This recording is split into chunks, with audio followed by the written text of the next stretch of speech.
सत्संग से सद्बुद्धि होगी, सत्कर्म करेंगे और सत्कर्म से सब जीवन भी अच्छा बनेगा, इसमें कोई संदेह नहीं है। गुरु महाराज ने कहा है संत मत का आश्रय लो, संसार और परमार्थ दोनों ठीक ठीक चलेंगे।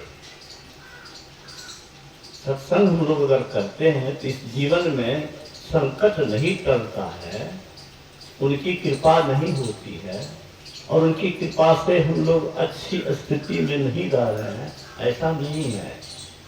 बल्कि सत्संग करने वाले के रक्षक गुरु हो जाते हैं। तन मन आत्म रक्षक हैं गुरु, गुरु ही के नाम एक ले। गुरु महाराज ने कहा सत्संग से बढ़कर कुछ है कहा नहीं जा सकता। देखिए सत्संग से जब सद्बुद्धि होती है मन पवित्र होता है। मैं बराबर कहता हूं कि पानी से कपड़े की सफाई, देह की सफाई होती है, लेकिन मन की सफाई तो सत्संग से होती है। और मन की सफाई होने से पाप कम होगा, हम अच्छे काम करेंगे तो संसार में भी हमारे लिए अच्छा होगा।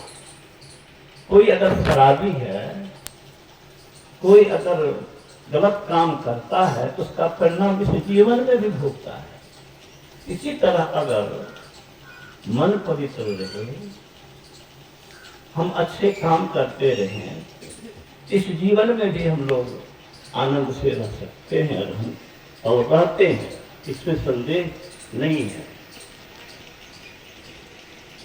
गुरु महाराज ने कहा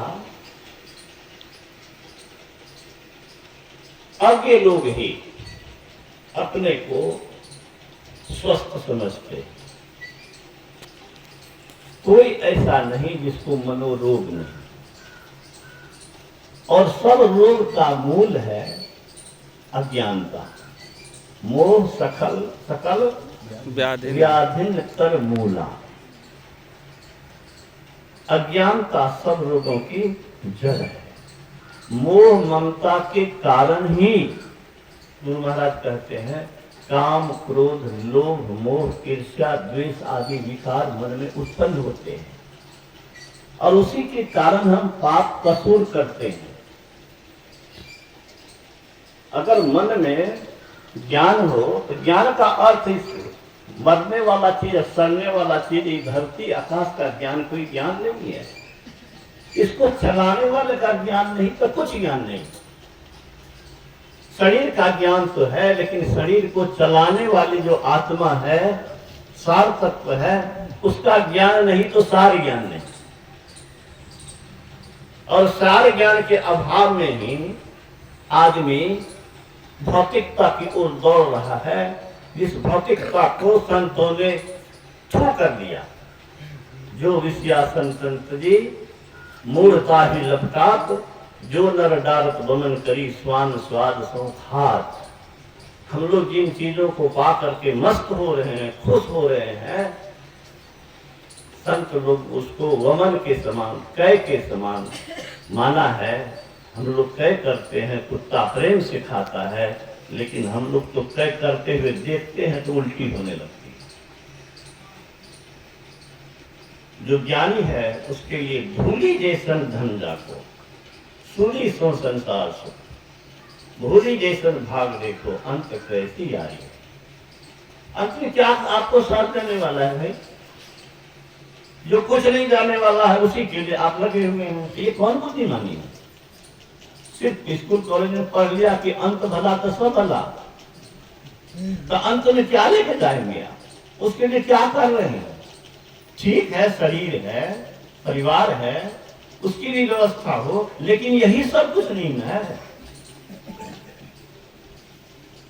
तो आत्मा का ज्ञान जो सार है, अविनाशी है, अजर है, सर्व सामर्थ्यवान है, उनकी ओर हम बढ़ेंगे तभी हमारी लालसा पूरी होगी। और इसके लिए इस सत्संग की बड़ी जरूरत है। गुरु महाराज ने कहा, तन को आराम देने की व्यवस्था सब लोग करते हैं, लेकिन मन को आराम देने का काम ज्ञानी लोग करते हैं। और मन को आराम किस चीज से मिलेगा? सत्संग से, ध्यान से मिलेगा। तन बीमार रहे तो उतनी हानि नहीं जितना कि मन बीमार रहने से। बहुत स्वस्थ है, लेकिन मन अगर अवसादग्रस्त हो गया तो आदमी शीघ्र ही मृत्यु की ओर उन्मुख हो जाता है। मन का प्रभाव तन पर अनिवार्य रूप से पड़ता है। तो मन को निरोध बनाने का एक ही साधन है सत्संग और ध्यान। गुरु महाराज ने कहा, यही चिकित्सा है। मन के रोगों की क्या चिकित्सा? तो गुरु महाराज के शब्दों में बोलो, सत्संग, सत्संग और ध्यान। मन को पवित्र करने का, मन की बीमारी को दूर करने का दो ही साधन है, सत्संग और ध्यान। संसार में ऐसा कोई औषधालय नहीं है जहां मन के रोगों का इलाज होता है। मन के रोगों का इलाज अगर होता है तो सत्संग में होता है। हम महसूस करते हैं कि हम कर क्या रहे हैं, करना क्या चाहिए।